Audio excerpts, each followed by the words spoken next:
qual dos jogadores poderão ser utilizados dentro desse elenco. Dois dos contratados que a torcida tem aquela certa expectativa, olha, por que não joga e tudo mais, inicialmente com o lateral direito Douglas Pelé e o meio-campista o Marco Antônio, né, que veio do Cruzeiro, indicação do Emerson Ávila, auxiliar técnico do Jair Ventura, ainda não fez a sua estreia. Pelo lado do Douglas Pelé, a tendência é realmente que seja um jogador importante e titular nesse jogo. Inclusive o Eduardo Pinheiro me disse que um esboço de uma escalação poderia ser algo próximo do que fez, por exemplo, naquele amistoso, né, contra o Goiânia. O Goiás começou essa partida, onde é um jogo treino, né, que acabou vencendo por 2-0, com o Matheus Alves no gol. A tendência é que o Marcelo Rangel já volte, né, a esse time pelo menos reserva. O Douglas Pelé, Ian Souto, Lucas Halter e o Juan Tavares, Auremir, Henrique Lordelo, Danilo Barcelos, Marco Antônio, Renato Júnior e o Pedrinho, né? Então assim, era um time um pouco mais titular, se a gente pegar, por exemplo, jogadores que atualmente vêm jogando bem mais, né? Como por exemplo o Lucas Halter, que acabou sendo titular, assim como o volante Auremir. Então vai depender muito do dia desse jogo. A tendência é que até mesmo essa partida contra o Real Noroeste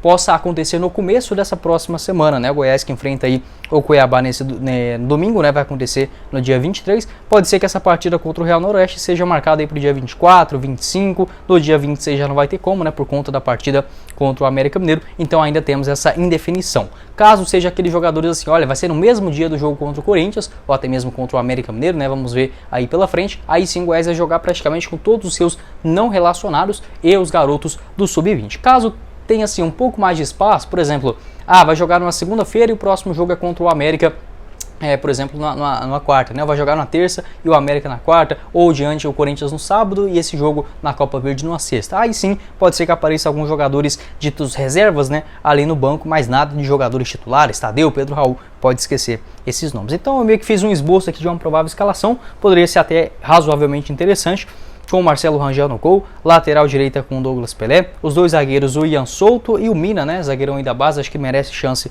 nesse time, e o lateral esquerdo com o Juan Tavares também, que vem sendo titular no time Sub-20. Tem o Danilo Barcelos também, vai depender muito de como deverá utilizar, já que o Goiás tem 3 laterais, né, o Sávio, o Hugo e também o Danilo. A tendência é que até na próxima semana o Sávio já esteja 100%. No meio de campo, opções como o Henrique Lordelo, o próprio Natan, o Simeone, volante das categorias de base, que vem jogando muito bem, e essa função um pouco mais ofensiva por parte do Marco Antônio, que ainda não fez a sua estreia pelo time de cima. Lá na frente com o Pedro Bahia, que vem sendo um artilheiro da equipe no time Sub-20, jogando também ou como centroavante, ou até mesmo como um ponto esquerda. O Brenner Culano, que foi uma outra aposta contratado, juntamente à diretoria do Aimoré. E lá na frente com o Wendel, aí tem outras opções, né? O Wendel ele pode ser mais um ponto esquerda, jogador de bastante velocidade, assim também como o Reginaldo, ele joga mais no lado direito do campo. O Renato Júnior, o próprio Pedrinho, esses jogadores, os dois últimos que eu citei, né? Vai depender muito do dia que vai ter o jogo, porque o Renato Júnior e o próprio Pedrinho, né? Eles costumam ficar no banco de reservas nas partidas da Série A do Campeonato Brasileiro. Então,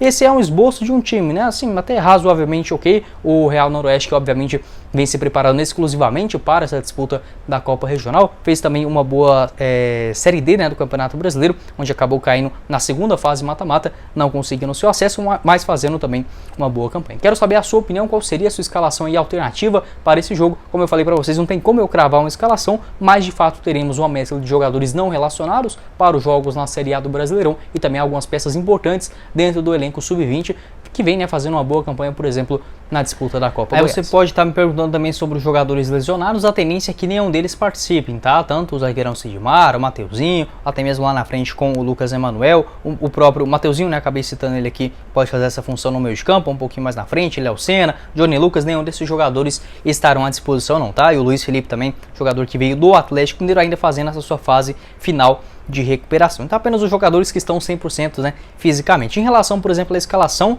na disputa da Copa do Brasil Sub-20, né, inclusive eu fui nesse jogo, na derrota para o América Mineiro em Belo Horizonte por 3-1. A escalação do Goiás, ele basicamente tinha ali alguns jogadores interessantes, como o Catulá, né, que é o goleiro, além disso o Pedro Bahia, que marcou gol, o Lincoln, bom meio campista, Thierry, o volante, que acabou entrando na segunda etapa, o Daniel, lateral direito, a zaga com o Daniel Nolasco, né, que é um bom jogador também, vem treinando, inclusive treinou nesse Campeonato Brasileiro no elenco de cima, o outro no caso sendo seu companheiro Mina, lá na frente o Wendel, que é um jogador camisa 11 que pode sim ganhar espaço, o meio de campo com o Cauã, que é o camisa 10, inclusive fez uma boa partida nesse jogo, assim como o volante Simeone. Outros atletas, né, o Juan Tavares, ele já tem um pouco mais de experiência dentro desse elenco principal, foi titular inclusive na partida contra o Coritiba, né, na Serrinha pela Série A do Brasileirão, e lá na frente tanto com o Reginaldo, o próprio Wendel, Pedro Bahia, alguns jogadores que já apareceram dentro do elenco de cima.